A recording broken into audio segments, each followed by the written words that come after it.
नमस्कार दोस्तों, स्वागत है आपका प्रयागराज चैनल पर। 10 मिनट का मैटर है, ध्यानपूर्वक लिखिएगा। 80 शब्द प्रति मिनट की गति से डिक्टेशन बोला जाएगा। रामधारी गुप्ता खंडेक से लिया गया है मैटर। ये 28 और 29 प्रतिलेखन संख्या है। Ready, start.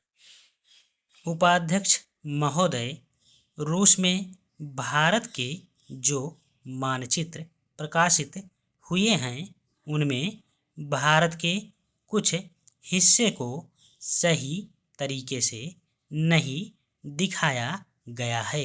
इसको सरकार भी मानती है और इस विषय पर कोई मतभेद नहीं है। प्रश्न यह है कि अगर किसी देश ने हमारे देश का गलत मानचित्र प्रकाशित किया है तो एक सरकार के रूप में भारत सरकार का जो कर्तव्य है उसने उसको निभाया है या नहीं, और अगर निभाया है तो किस प्रकार से निभाया है।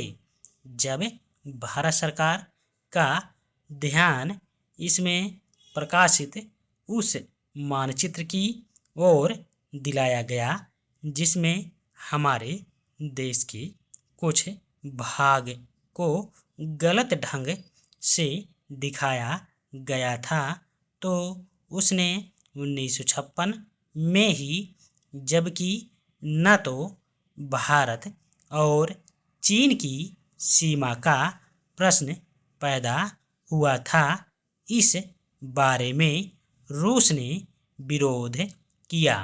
इसके बाद भारत सरकार ने लगातार 4 बार रूस सरकार से लिखित रूप से विरोध किया कि हमारे मानचित्र को ठीक से नहीं दिखाया गया है।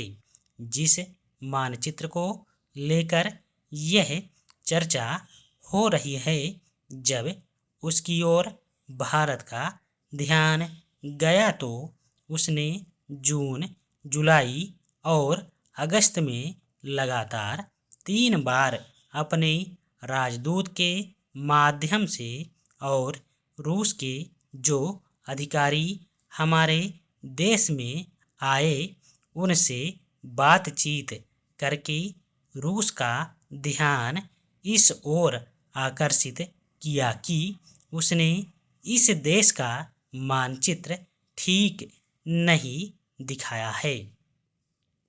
प्रश्न यह है कि जिस मानचित्र के बारे में हम चर्चा कर रहे हैं उसके बारे में हमें चिंता होनी चाहिए या नहीं।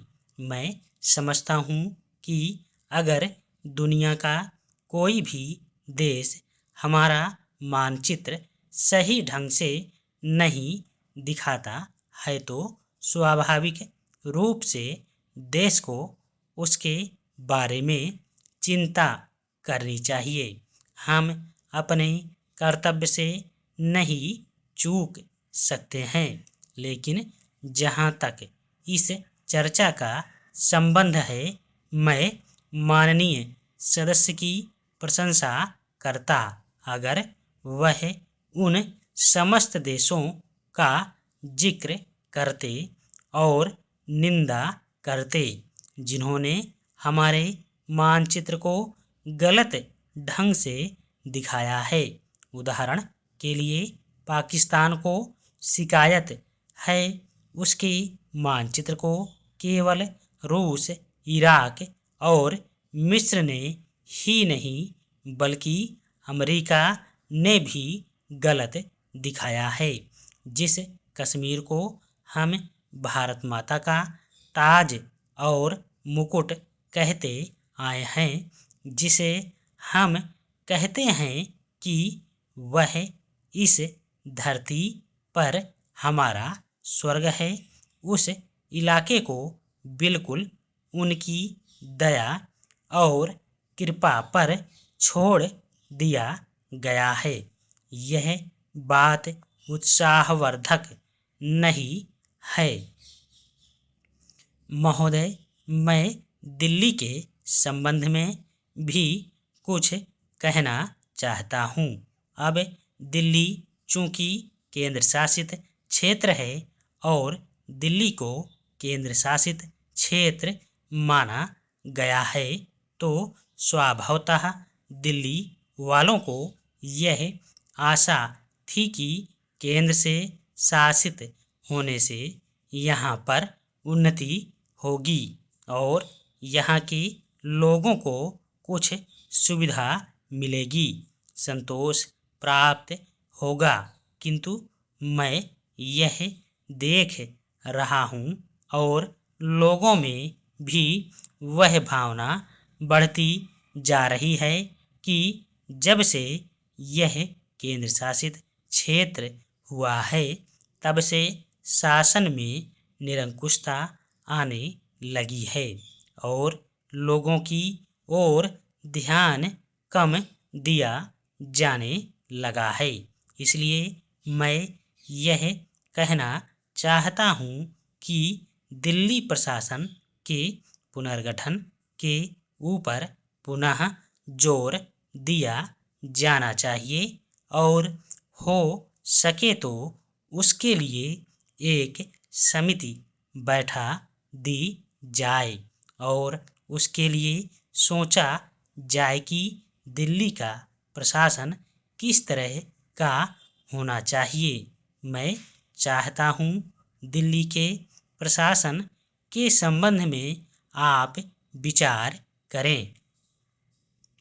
भ्रष्टाचार के संबंध में यहाँ बहुत कुछ कहा गया है, मैं पुनः उसको दोहराना नहीं चाहता, किंतु इतना अवश्य कहना चाहता हूँ कि आज देश में जनता का जो नैतिक स्तर है वह दिन प्रतिदिन गिरता जा रहा है।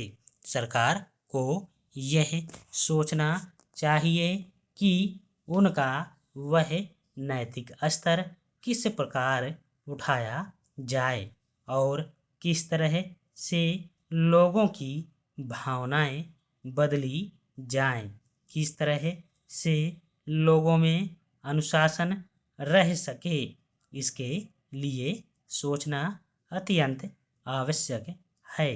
हम जब भ्रष्टाचार की बात कहते हैं तब यह तो सभी मानते हैं कि भ्रष्टाचार है और इसमें कोई दो राय नहीं है कि भ्रष्टाचार मौजूद है। छोटे से अधिकारी से लेकर बड़े अधिकारी तक यह फैला हुआ है। भ्रष्टाचार केवल प्रशासन में है ऐसी बात नहीं है, वरन यह लोगों में भी फैला हुआ है। जब करों की अदायगी का प्रश्न आता है तब लोग दो दो खाते बना लेते हैं और आयकर की चोरी करने का प्रयत्न करते हैं और कर से बचने के लिए भ्रष्टाचार करते हैं। जैसे बगैर दोनों हाथ के ताली नहीं बज सकती, ठीक वही बात भ्रष्टाचार के संबंध में लागू होती है। भ्रष्टाचार के निवारण के लिए जितना अधिकारियों का कर्तव्य है उतना ही कर्तव्य जनता का है। अधिकारियों को तो सतर्क रहना ही चाहिए, क्योंकि यह जो संसद है वह कानून बनाकर उनके हाथ में दे देती है।